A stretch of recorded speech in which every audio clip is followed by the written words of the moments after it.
segment. This is the Zeekr X, a sister model to the recently reviewed Volvo EX30. Is it even the better Volvo EX30? We're going to find out here together with Thomas and Autogefühl. Let's go! What the hell? Yeah, because here you can actually play cat sounds on the exterior, or a dog sound, or a pig and so on, or actually use your original voice to speak to outside people. Or you can also make your electric vehicle a sports car at the traffic light when you want to challenge someone.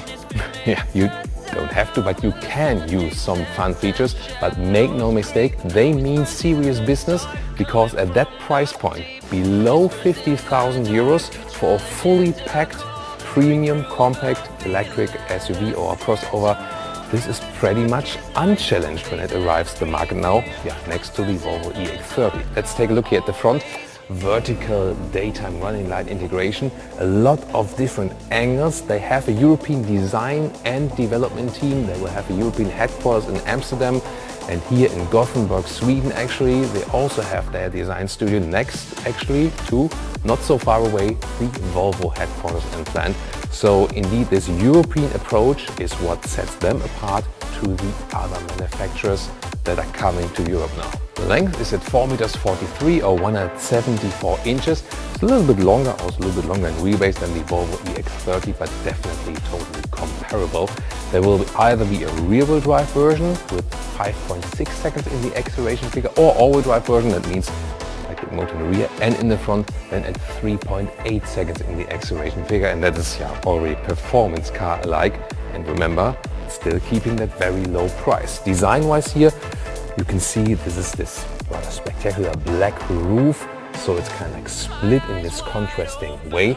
And this beige color here, you can see, is one of actually 4 colors you can pick. So that's a little bit Tesla philosophy. They try to reduce the choices you have, but it will be actually sufficient, I can tell you. Wheels, 19-inch or here optional 20-inch wheels in this spider design dual tone. Battery size is at 69 kWh gross, so much 66 kWh net. And recharging, what's actually quite cool, always 22 kilowatt charging AC, DC charging at 150 kilowatt peak, so it takes 29 minutes from 10 to 80% state of charge. And here in the highest trim, it's actually fun with the B pillar. See, at the moment it's black, but there's a screen integrated, so when I open the charging lid, already appears here, and when I put in the charging cable, it shows me the state of charge actually. And also for the pet mode, there is a display there. And towards the rear, we have another spectacular light signature all the way across.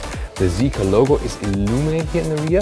For your rear eye, it looks pretty cool because it has the 3-dimensional depth. On camera, it looks a little bit weird, or maybe like out of focus, but it's actually not when you take a rear look at it. Top speed is 190 kilometers an hour or 120 miles an hour, and it also has towing capacity at 1.6 tons. Turning indicator show, you can see here it gets replaced right here. It looks quite cool as well. Of course, also at the side here underneath the outside mirrors. In the rear, very visible in a time where more and more turning indicators in the rear get tinier and tinier. I think this is definitely visible and also has this cascading effect. Is there a frunk? Yes, there is. Small, but definitely fits a charging cable. You will have 3 options to open and close the vehicle. There's a key card, you can use a smartphone, or then here this more classic key fob, but in a more unique design. And we can see here, when we open or close the vehicle, these flush door handles go in and out. And when they're opened like this, you can grab them, and there we go. Door closing sound. It's frameless, but although it's frameless, it has a really good door closing sound. Look at that here, also the panel gaps. So all the European experience they have, and also from the Volvo and Polestar brand, obviously pays off. Then inside of the doors, you have high-grade leather red everywhere. Also here with some perforation, will also be backlit. This is a bright blue color scheme mix actually. This will be the electric way to open and close, like to open the door from the inside. Their philosophy is also to go completely animal-free and sustainable in the whole interior. And I think, well, I mean, this color scheme here, it really looks very premium. The quality of the material is really soft, perforation here. Cooling and heating is available. So yeah, the first quality impression and also the visual one is really very good. Seating position, it's a small vehicle, but it offers decent seating comfort here also for tall people. 189 or 602, and to the panoramic glass roof, a fixed one. There's plenty of space left. Even here to the side, covered in microfiber, this whole seating, and the seat comfort like from the material and so on. Wow, I mean, if you compare it to the Volvo EX30, this one here actually has better quality, better build quality impression. That's something definitely. Steering wheel with the manual control, up and down, in and out, smooth process. And you can see here these 8.8-inch digital instruments, they move together with the steering wheel, so the steering wheel then never blocks the view to the digital instruments. Another difference to the Volvo, because here the Zeekr X does get 8 digital instruments and also a head-up display, which the Volvo is not getting. Interior cockpit overview, really clean layout, 14.6-inch screen, more this horizontal focus. There's ambient lighting, also change the color, but also the available breathing effect that has this pulsing function, or music show will be according to the bass of the music. And this is all via touch, and here also with the temperature unit, but there will be alternatives to that actually, soon we show that. In the Chinese market, by the way, here you can also move the screen to the right, to the passenger. That's not allowed in the European market. On the steering wheel you have 2 rear buttons. This is either for the volume control, or you can also then switch it around, and then it becomes a temperature control and bend strength and so on. So this is actually a good thing, and on the left side this will be for the adaptive cruise control.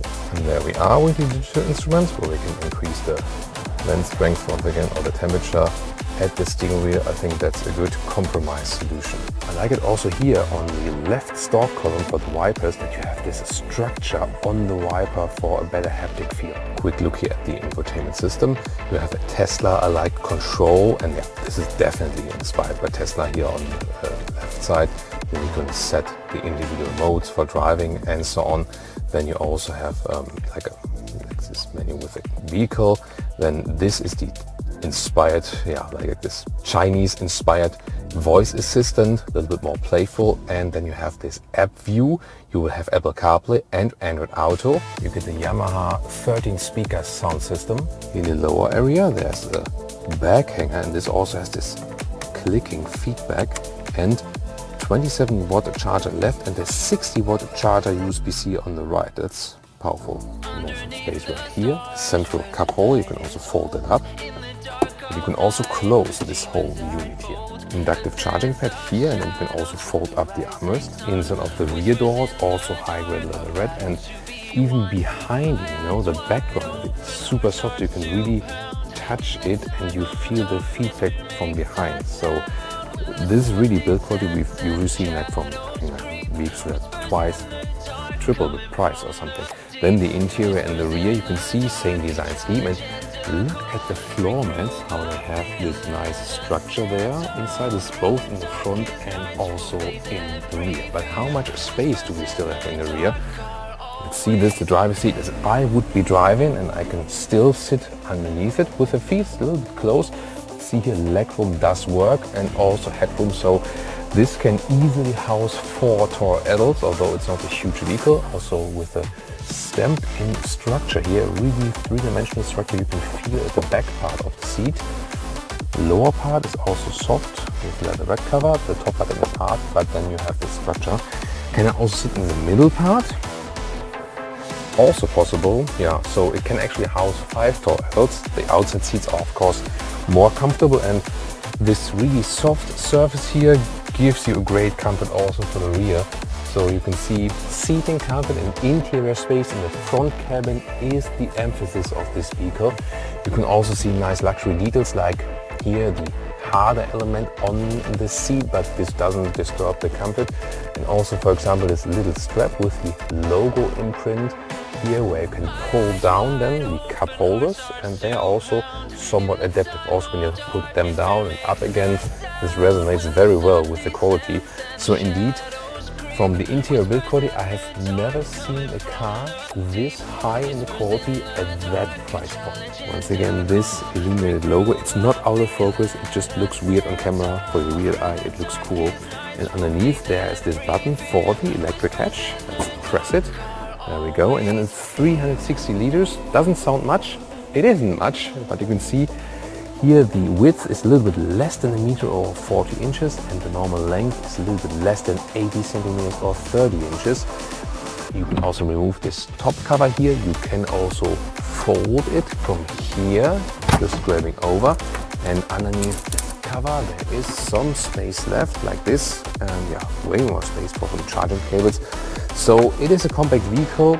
You've seen the dimensions in the rear seats and so on, so the small trunk is the only compromise, but for most use cases it will still fit. Another sister model to this one, by the way, is the Smart #1. They all belong basically to the Geely Corporation. The Smart is 50% Mercedes, 50% Geely. Zeekr is a 100% Geely, as well as Volvo and Polestar, and also Lotus. What they are trying to do is they are building basically another Volkswagen corporation with different brands, and then use economies of scale, the same platform, and then they can also offer all these vehicles under the